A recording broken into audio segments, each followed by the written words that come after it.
Bom, gente, hoje a gente vai ver mais uma técnica aí, né, da biologia molecular que a gente pode aplicar nas nossas análises, né, de amostras biológicas. E hoje é uma técnica que ela geralmente precede, né, a análise do PCR, que é um sequenciamento de DNA, e a gente vai ver também algumas aplicações. Então, a gente hoje vai ver o método de Sanger, que é um método que foi primeiramente proposto, né? Foi amplamente utilizado, até hoje ele é muito utilizado, e a gente vai ver também a técnica do pirossequenciamento, que é uma técnica bem mais recente, bem mais nova, e ela é um pouco mais sofisticada, porque vocês vão ver que elas usam, tem uma cadeia, né, de reações que acontece nesse pirossequenciamento, que o diferencia desse método de Sanger, que é o mais simples. E aí a gente vai ver também algumas aplicações, tá bom? Então, para a gente começar a falar, né, desses métodos, a gente tem primeiro que entender que a descoberta, né, da dupla fita de DNA favoreceu, então, o surgimento de muitas ciências, né, dentre elas a genética e a biologia molecular. Né, a genética com seus estudos, né, principalmente voltados para o estudo de doenças genéticas, né, doenças que são veiculadas aí na nossa cadeia filogenética, né, de relações familiares, e a biologia molecular, né, que entra em muitas técnicas moleculares, nas quais a gente está estudando algumas agora nessas unidades, né, e que favorecem, através dessas técnicas moleculares, favorecem muito o estudo genético, né, o estudo aí de muitas doenças, né, o descobrimento também de muitos fatores genéticos, né, que estão relacionados com a nossa vida. Então, esses estudos, né, surgiram com o objetivo de conhecer o funcionamento de uma célula ou do organismo e conhecer possíveis doenças e tentar encontrar a cura. Tá? Então, a cura sempre foi o objetivo, né, desses estudos genéticos e moleculares, só que a gente não consegue encontrar uma cura se a gente não entender completamente como que funciona o nosso genoma, né, e se a gente também não encontrar métodos, né, cada vez mais sofisticados para a gente desvendar o nosso genoma. Tá? Então, para que isso fosse possível, já foram descobertas várias técnicas, entre elas o sequenciamento do genoma, a fim de descobrir a sequência das bases nitrogenadas do DNA. Tá? Então, a gente conhecer essa sequência das bases, né, como que elas são formadas e como que elas são ligadas, é muito importante para a gente desvendar os mistérios do nosso genoma. Então, o primeiro método de sequenciamento do DNA surgiu em meados dos anos 70, e ficou conhecido como método químico ou método Max-Gilbert. Né? Na época foi amplamente utilizado, mas é uma técnica bastante rústica e ficou naquela época mesmo, porque alguns anos depois, em 1977, surgiu o método de Sanger, né, que foi proposto por Frederick Sanger, né, que foi um pesquisador bastante renomado na época, né, e é um método bastante, um pouco diferente e muito mais eficiente, né, do que esse método do Max Gilbert, né. Então, esse método aqui é um método enzimático, então é o método de Sanger, e é um método que logo se tornou altamente replicável, né, ou seja, ele é nos laboratórios de genética, né, de biologia molecular, consegue replicar essa técnica de forma bem fácil e segura. Por isso a gente pode dizer que ele é altamente replicável, ou seja, você consegue aplicar essa técnica, né, amplamente nos laboratórios. Então, quem foi esse Frederick Sanger? Ele nasceu em 1918 e faleceu em 2013, aos 95 anos, em Cambridge. Ele era pesquisador, né, no laboratório de biologia molecular.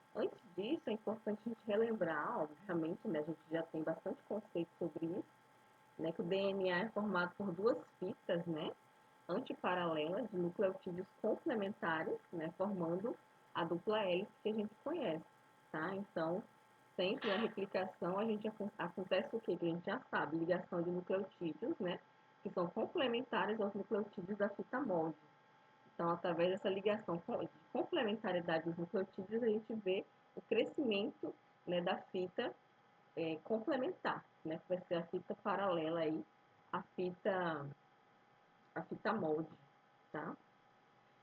Pessoal, tá aparecendo para vocês aqui a tela ou não? Ou parou de aparecer?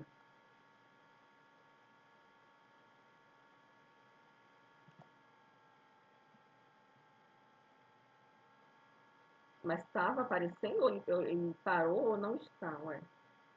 Ah, caiu a conexão aqui, pessoal. Só um minuto que eu vou tentar conectar de novo o computador. Só um minuto.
Bom, pessoal, voltou aqui.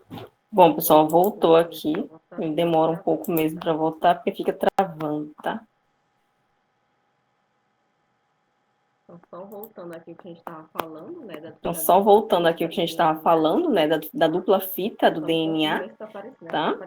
Só me confirma se está aparecendo. Acho que está aparecendo agora, né? A tela para vocês. Tá? Então, a gente tem a dupla fita DNA, que ela é alongada, né, durante a replicação desse DNA. De que forma? Através da adição, né, de nucleotídeos que são complementares com os nucleotídeos da fita molde. Então, esses DNA, esses nucleotídeos vão sendo adicionados, né? E ocorre, então, o crescimento dessa fita complementar que está sendo fabricada. Então, esse é o mecanismo que a gente já conhece, né, da replicação do nosso DNA, do nosso material genético. Então, aqui também, só para a gente relembrar, né, a estrutura básica de nucleotídeo, a gente tem o grupo fosfato, né, a ribose, que no caso do nosso DNA é a desoxirribose, e a base nitrogenada, né, que ela tem que ser complementar à base nitrogenada do nucleotídeo que compõe a fita molde. Então, a gente vai ter adenina, né, timina, citosina e guanina, tá? Que diferencia, então, da base, que diferencia um pouco das bases nitrogenadas do RNA. Então, eu queria que vocês me falassem qual que é mesmo a diferença da base nitrogenada do RNA.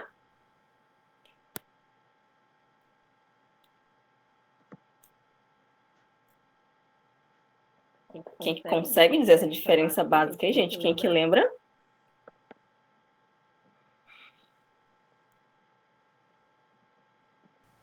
Uracila.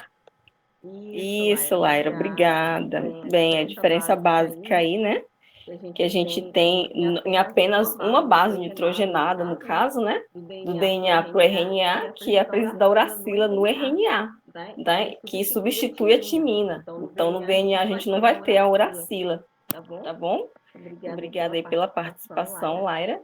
Então, só para a gente relembrar essa estrutura básica do nucleotídeo. E quando o nucleotídeo, né, da fita complementar, ele se liga, né, ao nucleotídeo que já está ligado, qual parte, né, do nucleotídeo que vai se ligar ao outro nucleotídeo? Então, vamos supor que a gente já tem um nucleotídeo ligado aqui, tá? Então, essa região, esse grupo fosfato, tá, gente?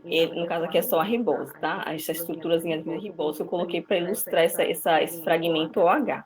Então, o fosfato, né, do nucleotídeo que vai se ligar, ele se liga, né, com essa região OH da desoxirribose do nucleotídeo que já está ligado. E assim acontece a ligação. Aí vem o próximo nucleotídeo com sua cabecinha fosfato e se liga ao OH da desoxirribose, né, do nucleotídeo que já está ligado. E assim vai crescendo a fita, tá?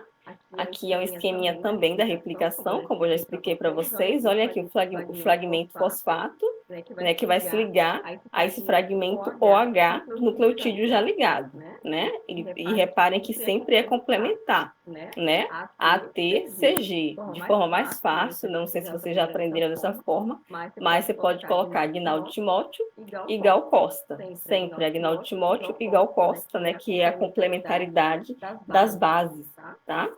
Então, o que acontece na replicação? A primase vai sintetizar o primer, né? E a gente já sabe que o primer é o fragmento essencial para a gente começar a adicionar os nucleotídeos. No caso, para a DNA polimerase 3, né, que vai adicionando os nucleotídeos nessa fita molde, nessa fita que vai crescendo.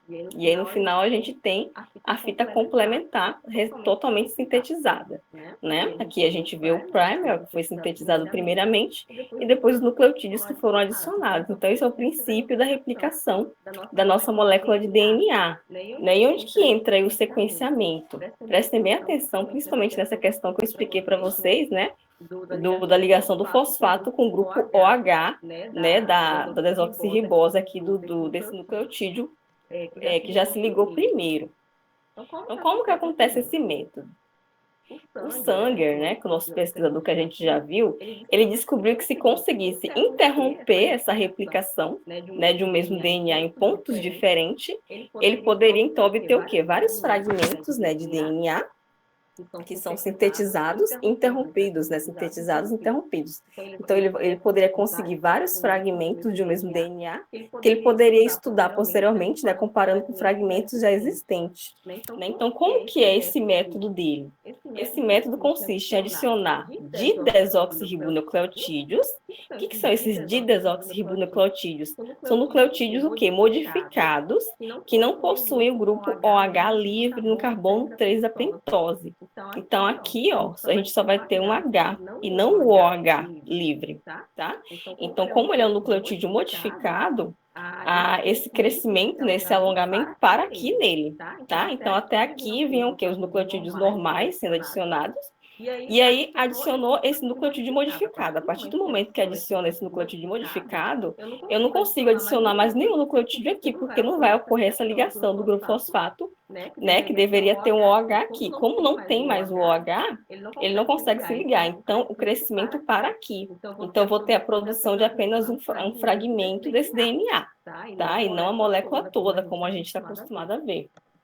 Tá bom? Então, esse é o princípio do método dele, tá? Então, quando esses nucleotídeos modificados, né, eles vão tentar se ligar com a fita do DNA, com a ausência do OH, o próximo nucleotídeo não tem onde se ligar e a replicação para. Olha aqui também a fotinha para a gente ilustrar. Aqui o fragmento fosfato, né, do próximo nucleotídeo tentando se ligar a esse nucleotídeo modificado. Só que, como ele é modificado, ele não tem o OH, então não vai ocorrer ligação nenhuma. Então, a reação para, tá? Então, eu vou conseguir obter o quê? Fitas do mesmo DNA com número de resíduos diferentes. Eu vou obter várias fitas com números de resíduos diferentes, né? Que a gente vai poder obter depois essas fitas para a gente estudar melhor, né, a composição do nosso DNA, tá bom? Então, só para a gente entender, né, a reação vai ser realizada em 4 tubos de ensaio, tubos diferentes, né? E cada tubo eu vou colocar o DNA, né, que a gente vai ali replicar, a DNA polimerase, né, que é a nossa enzima que vai replicar esse DNA, o primer, que vai dar início a essa replicação, os nucleotídeos normais, né, que vão ser juntados ali na replicação, e eu vou colocar, obviamente, um tipo, né, de nucleotídeo diferente, que vai ser o responsável por paralisar aquele crescimento da fita, tá bom? E aí vai ocorrer a replicação em todos os tubos, né, replicações diferentes, onde elas paralisam em regiões diferentes, onde o nucleotídeo modificado se ligou, tá bom?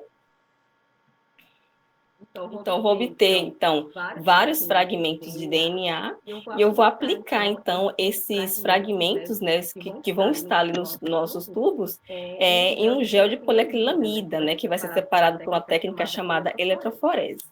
Tá, acho que eu vou trazer essa técnica também para a gente estudar, só para fixar um pouco dos conceitos, né, da eletroforese, que também é muito importante. Então, na eletroforese, eu vou colocar a minha amostra, né, que vai ter vários fragmentos diferentes, e como são fragmentos diferentes, eles também têm pesos moleculares o quê? Diferentes. Então, o princípio da eletroforese é você aplicar uma corrente elétrica.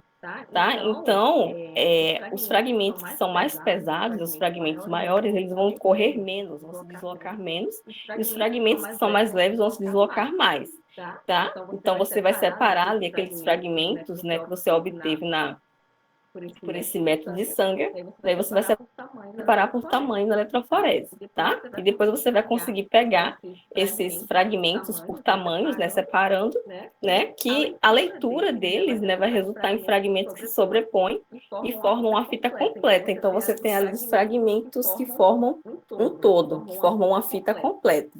Tá? Aí você vai separar e vai visualizar cada um desses fragmentos, ó, que se completam. Se você pegar e juntar esses fragmentos, você vai ter o quê? Um fragmento completo de uma fita de um DNA, tá bom? Então, quais são as aplicações desse sequenciamento? Para que eu posso utilizar esse método, né? Eu posso utilizar para analisar sequências de genes e genomas, né? Então, para você pegar uma fita completa para analisar é muito difícil, então é muito mais fácil você pegar esses fragmentos, né, que você obteve para você estudar. É muito mais fácil. Você também pode fazer comparações, né, de sequências que você já tem em bancos de dados, né? Principalmente atualmente, os bancos de dados que a gente tem no BLAST, por exemplo. Eu vou trazer o BLAST também para a gente estudar nas próximas aulas. A gente tem sequências já conhecidas e você pode comparar essas sequências, né, com sequências de banco de dados já conhecidas. Você pode também analisar domínios proteicos, né, sequências de aminoácidos, deduzida a partir de sequência de bases. Você também pode fazer esse estudo de proteínas, né? Você pode também identificar regiões regulatórias, né, regiões chamadas promotores, enhancers, dentre outras regiões ali do nosso DNA, né?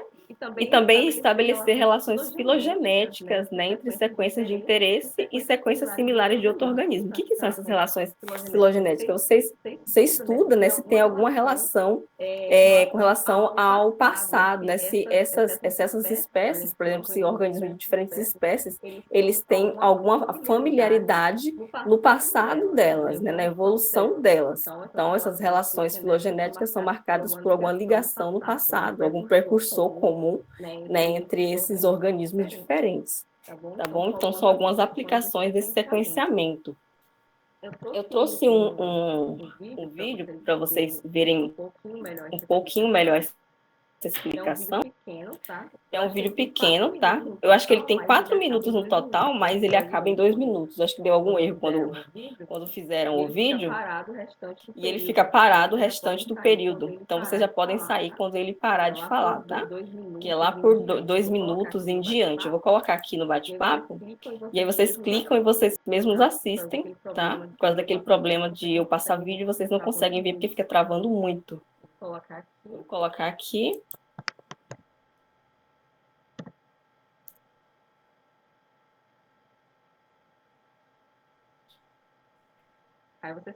Aí vocês clicam nesse link e assistam lá, por gentileza. Aí quando terminar, você só dá um toque aqui, que encerrou para a gente continuar a aula. Ok?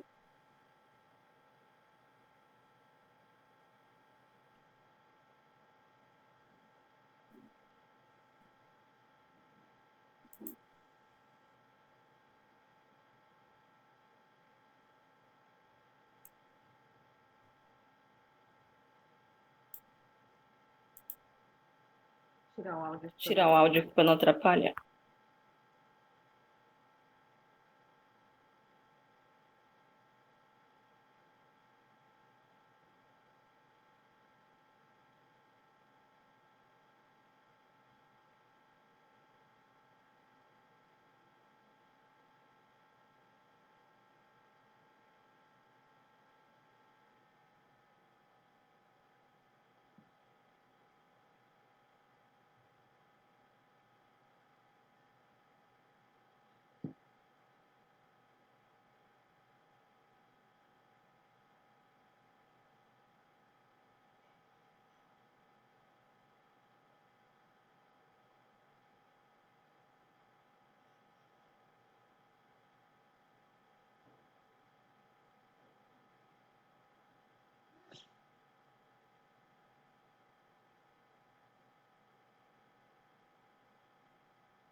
Eu só vou colocar na partezinha aqui que ele fala algo que eu não falei. Deixa eu ver. Deixa eu achar aqui para explicar para vocês.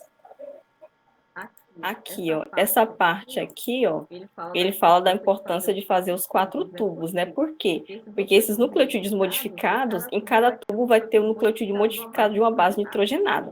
Por exemplo, nesse tubinho eu vou ter só os nucleotídeos modificados da guanina, né? Nesse daqui da citosina, nesse daqui da adenina, nesse daqui da timina, entendeu? Então, em cada tubinho eu vou ter um nucleotídeo modificado para uma base, tá? Não misturado, né? Por exemplo, em um tubinho só misturar os 4 modificados.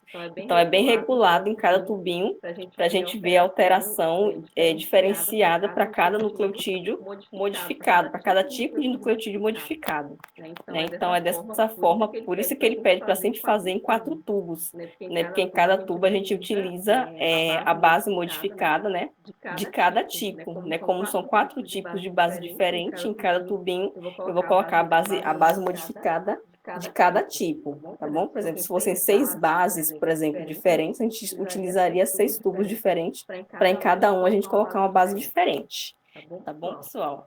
Alguém tem alguma dúvida, algum questionamento? Aí a gente vai partir para o pirossequenciamento, que é um método mais recente, né, mais moderno também, de sequenciamento. Deixa eu colocar aqui na tela toda. Ele é mais moderno, ele foi proposto pelo pesquisador Mostafa Ronag em 1996, então ele é bem mais recente, né? Esse pesquisador, ele trabalhava no Instituto Real Tecnológico da Suécia, pesquisador na Universidade de Stanford, tá? Ele também é vice-presidente da Illumina Company, e esse método desenvolvido por ele foi a primeira alternativa ao método de Sanger para sequenciamento de DNA. Tá? Então, antes dele, muitos pesquisadores já tinham estudado outras formas, né, outras alternativas ao método de Sanger. Somente esse método proposto por ele, de pirossequenciamento, foi mais plausível de ser reproduzido no laboratório, tá? Com ótimos resultados também, igual ao de Sanger. Então, qual que é a diferença dessa técnica, né? É uma técnica que vai detectar os picos, né, a formação lá dos nucleotídeos através da luz, da emissão de luz. Então, vocês vão ver que ele utiliza algumas enzimas diferentes, né? A polimerase a gente já utilizava, mas ele vai utilizar também a ATP sulfurilase, que fosforila o pirofosfato. Ele vai utilizar a luciferase, não sei se vocês já conhecem, né? Que é uma enzima que transforma energia química, no caso ATP, em energia luminosa, né? Então vai ser uma reação que vai emitir luz. E ele utiliza também uma enzima chamada apirase, que ela vai degradar o excesso de ATP formado e também vai degradar o excesso de nucleotídeo que não foi utilizado. Tá? Então, nessa reação, a gente vai ocorrer liberação de pirofosfato cada vez que um nucleotídeo for adicionado. Então, adicionou o nucleotídeo, liberou pirofosfato. Adicionou outro nucleotídeo, liberou outro pirofosfato, tá bom? E aí, esse pirofosfato vai entrar nessas reações, né, dessas enzimas, e a gente vai ocorrer o quê? A detecção de luz, né? A luciferase vai pegar a energia química, né, e transformar em energia luminosa. Então, vai ser uma etapa que eu vou resumir mais adiante para vocês entenderem melhor. E utilizam dois substratos, né? A adenosina 5-fosfosulfato, chamado de APS, e a luciferina, que vão ser substratos utilizados para essas reações. E os resultados dessa técnica, eles são obtidos muito rapidamente, né? São reações que ocorrem muito rapidamente e a gente consegue obter, então, esses resultados de forma rápida e segura. Então, eu coloquei aqui um passo a passo para vocês acompanharem. Primeiro, a gente vai ocorrer o quê? A extração do DNA, né? A gente vai extrair aquele DNA, ver também se tem a necessidade de amplificar esse DNA por PCR, no caso de ser uma amostra muito pequena. Acontece, né, de ser uma amostra pequena, você tem que primeiro amplificar esse DNA para depois passar pelo sequenciamento, normal também, tá? Então, depois que você extraiu essa amostra, você vai colocar o desoxirribonucleotídeo trifosfato, né? Nucleotídeo que vai se ligar ali à sua sequência. A DNA polimerase, né? Que vai ser a nossa enzima já conhecida aí, que vai incorporar os nucleotídeos na fita complementar. E a partir daí, né? Incorporou o nucleotídeo, vai ocorrer o quê? Liberação de pirofosfato, que é esse PPI. Aí o que vai acontecer depois que liberou esse PPI? A ATP sulfurilase vai converter esse PPI liberado em ATP. Tá? Em energia. Aí o que vai acontecer depois? A luciferase vai converter esse ATP em luz. Então a gente vai visualizar o que é uma luz, né, emitida, tá? E essa luz que a gente vai visualizar é proporcional à quantidade de ATP, né, formada. Então quanto mais ATP a gente tiver na reação, mais luz a gente vai conseguir ver, porque a luciferase vai converter mais ATP em luz, para a gente conseguir visualizar. E a detecção, então, dessa luz, né, vai ser feita por um chip, né? E a gente vai ter todo ali os equipamentos sofisticados específicos para detectar, né, essa formação de luz. Então, essa luz, ela vai gerar um pico na saída de dados do software, né? E cada pico, no caso, cada luz emitida, vai ser proporcional ao número de nucleotídeos adicionados, tá? Então, tem até esse gráficozinho que eu coloquei para vocês verem, né? Que cada nucleotídeo que for adicionado na fita, ó, vai ter um pico que é proporcional à quantidade de nucleotídeos formados. Então, vai ser um gráfico, né, com vários modelos de fita, né, com vários padrões de fitas que indicam ali a adição daqueles nucleotídeos. Então, no equipamento, ele identifica, né, qual nucleotídeo está sendo formado através do padrão desses picos, né, que são formados a partir da emissão de luz. Né? Então, é bem interessante essa técnica aí, um pouco diferente, né, da técnica primeira lá que eu mostrei para vocês, que é a técnica mais simples do Singer. Tá? Então, depois disso, a apirase, né, que é outra enzima que eu falei para vocês, ela vai degradar nucleotídeos que não forem incorporados, que acontece de ficar aquele excesso de nucleotídeos que não foram incorporados a essa nova fita. Então, a apirase, ela degrada o excesso de nucleotídeos, né, e também degrada o excesso de ATP, né, que foi formado ali na ligação e que não foi convertido em energia, tá bom? Então, a apirase vai degradar o excesso de nucleotídeos e degradar também o excesso de ATP. E após degradar, mais nucleotídeos podem ser adicionados, continuando a reação, né? Construindo ali a cadeia complementar, tá bom? Construindo aquela cadeia, né? Então, a sequência nucleotídica vai ser determinada a partir dos picos, tá bom? Então, vai ter o leitor lá nos equipamentos, né? Que vai lendo aquelas emissões de luz, né? Que vai sendo geradas e vai formando esses picos, tá? Então, cada modelo de pico ali representa a adição de nucleotídeos. É bem interessante, né? E não precisa... Então, a gente não precisa deixar o DNA em fragmentos, né? Como aquele primeiro método do Sanger, né? Que vai construindo DNA em pedacinhos pequenos para estudar posteriormente, porque nessa etapa ele já dá corretamente ali o crescimento, né? Através da incorporação do nucleotídeo, e a gente pode saber quais nucleotídeos que foram sendo incorporados. Então, com isso, a gente tem o quê? O mapeamento genético. A gente tem todo o histórico, né? Toda a informação sobre aquele DNA, né? Que está sendo formado de forma complementar.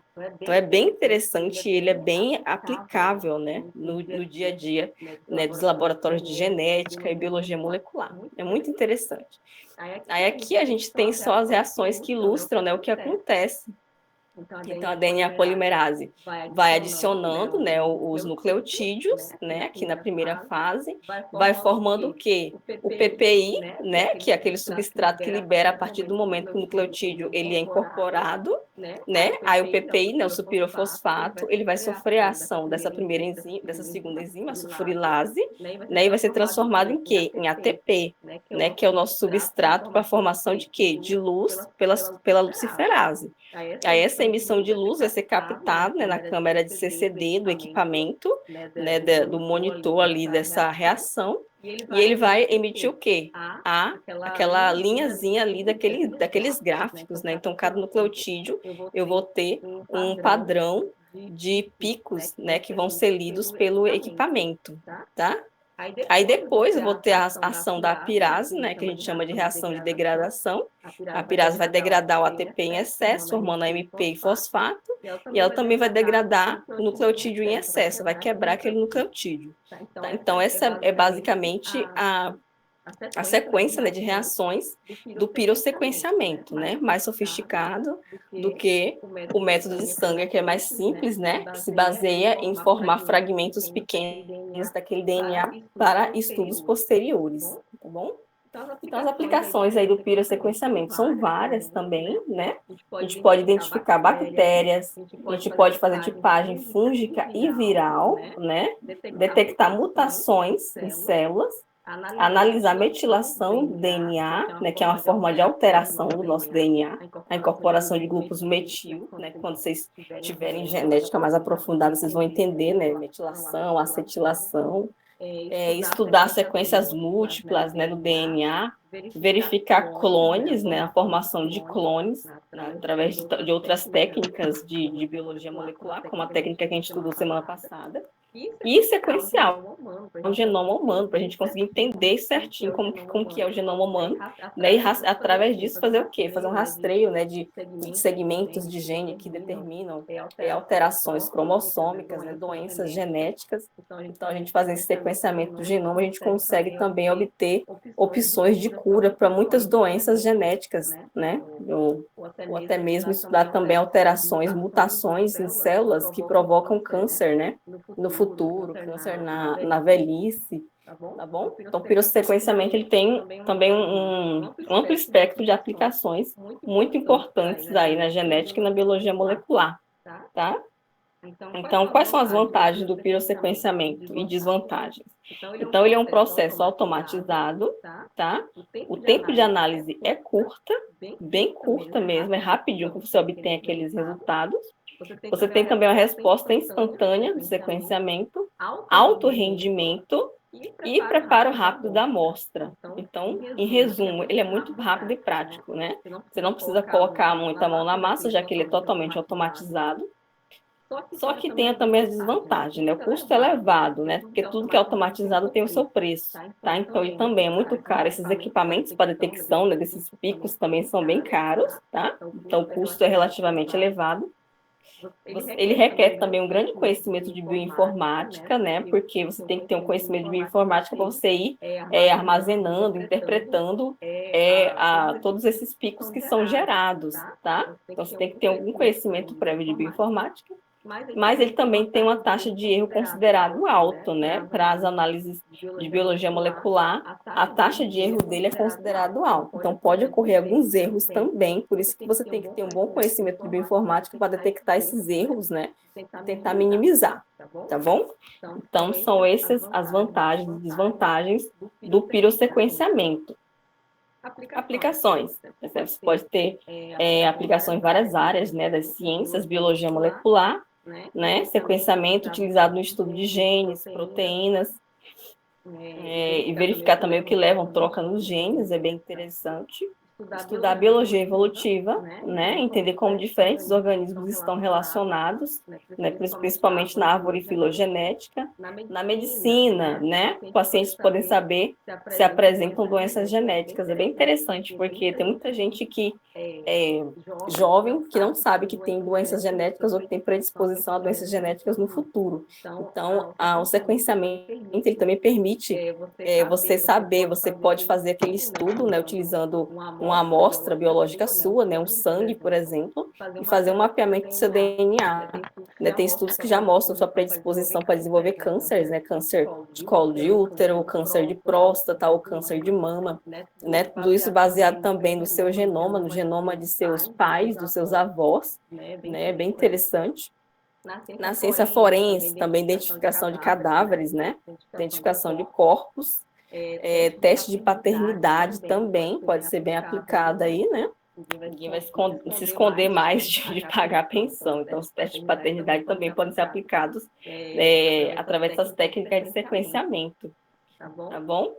Aí aqui eu coloquei outro link, só que esse link ele é um pouquinho mais completo, ele mostra no laboratório mesmo o que é feito, como que é um pouco do passo a passo para você como que é um pouco do passo a passo para você fazer essas técnicas de sequenciamento. Copiem aí, joguem. Ops, eu tenho que jogar aqui no bate-papo. Copiem aí, abram no YouTube. Copiem aí, abram no YouTube. É um vídeo um pouquinho mais longo, acho que ele tem 9 É um vídeo um pouquinho mais longo, acho que ele tem 9 minutos, mas é bem interessante. Pra gente ver. Pra gente ver.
através de uma reação em cadeia da polimerase, nós realizaremos a reação de sequenciamento de DNA.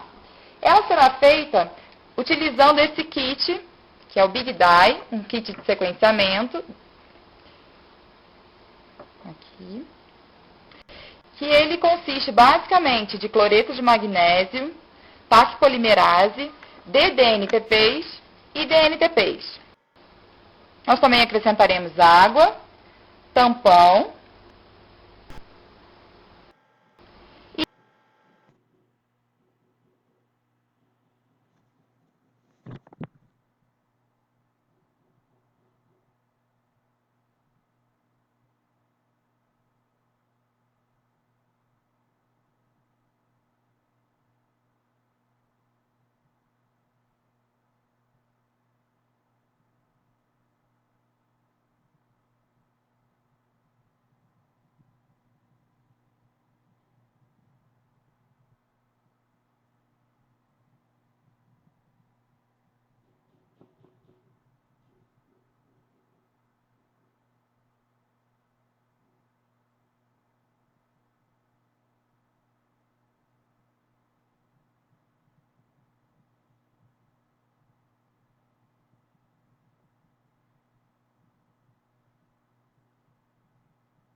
corrida eletroforética. A grosso modo é isso. Aqui a gente tem o polímero, que é um polímero líquido, diferente do que a gente tem no gel convencional. Tem uma poliacrilamida, né? Tem um segredo comercial que não é revelado, ele se chama POP7.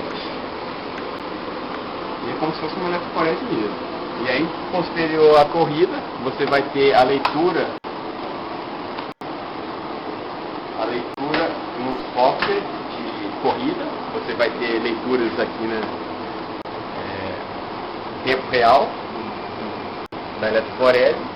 E posteriormente você pega essa corrida eletroforética e leva para um outro computador onde vai ter um software específico para análise. Esse é o software Simples Analysis, onde encontra todas as informações relacionadas à corrida. Nessa aba EPT, a gente encontra os parâmetros da corrida. Então essa aqui é a pré-corrida. Aqui a gente tem a injeção e a corrida. Temos também o dado bruto.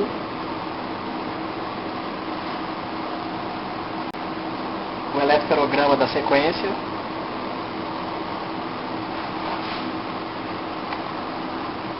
A sequência em si.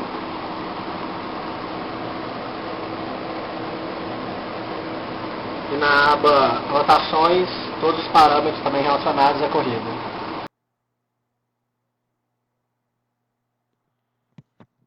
Ok, então, pessoal, todo mundo conseguiu terminar?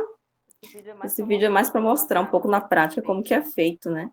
Então, para vocês terem uma ideiazinha aí de como que são os passo a passos, né, no laboratório. Alguns equipamentos podem variar de um laboratório para outro, tá, gente? Não necessariamente todos os laboratórios têm os mesmos equipamentos, né? Alguns têm mais condição de comprar equipamentos mais sofisticados, né? Outros nem tanto, usam os mais simples mesmo. É só para vocês terem uma ideia de como que é feito, né, esse sequenciamento, né? Então, eles têm todo um protocolo, né, que eles seguem já na risca, então já tem tudo bem estabelecido, né, as quantidades dos reagentes, né, quais equipamentos utilizar e tudo, tá? Então, isso daí já é bem padronizado pelo laboratório mesmo.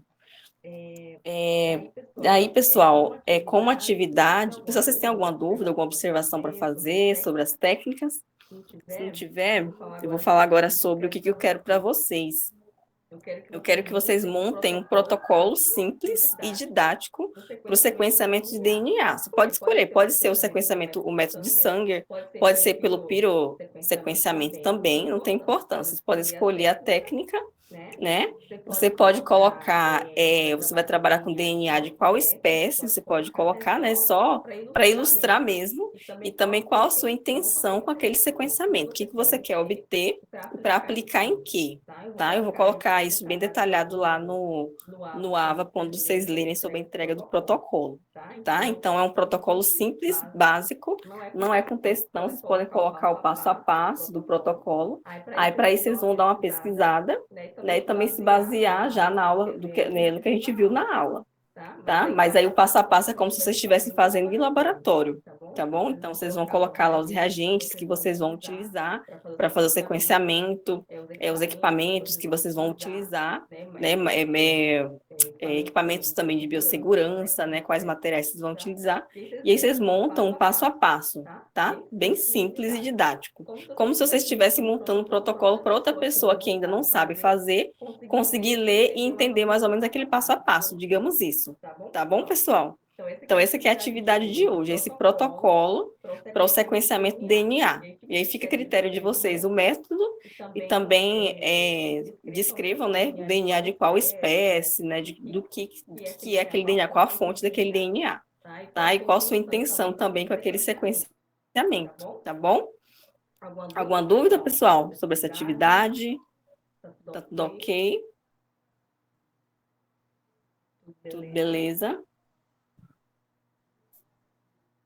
Qualquer dúvida, vocês podem também entrar em contato por e-mail, por WhatsApp, tanto faz.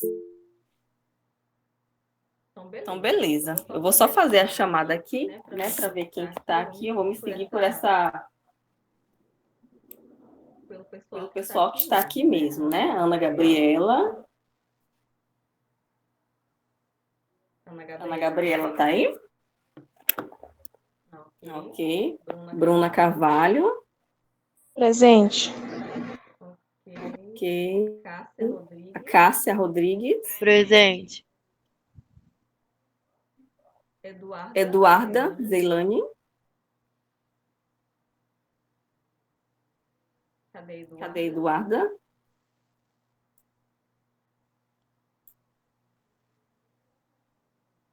Isabela Roder.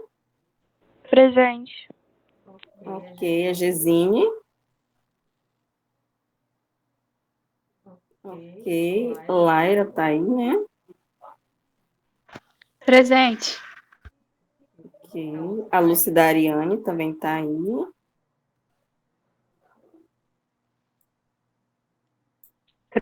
Presente.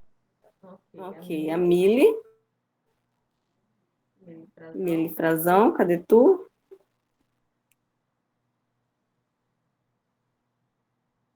Cadê a Mili? Tá sem áudio. O Wellington. Professor, eu acho que o microfone da Emily tá estragado. Ah, tá. Beleza. O Wellington também tá aí, né? Yasmin. Presente. Yasmin Silva. Então tá certo, pessoal. Aí vocês façam essa atividade, né? Tentem fazer hoje à tarde, para não acumular com outras atividades, né, de outras disciplinas. E a gente se vê semana que vem com mais algumas técnicas para a gente aprimorar mais um pouco, tá bom? Qualquer dúvida, só mandar e-mail ou WhatsApp que a gente está aí disponível para tirar as dúvidas. Então é isso. Bom almoço para vocês, bom descanso também, boa atividade. Tchau, tchau.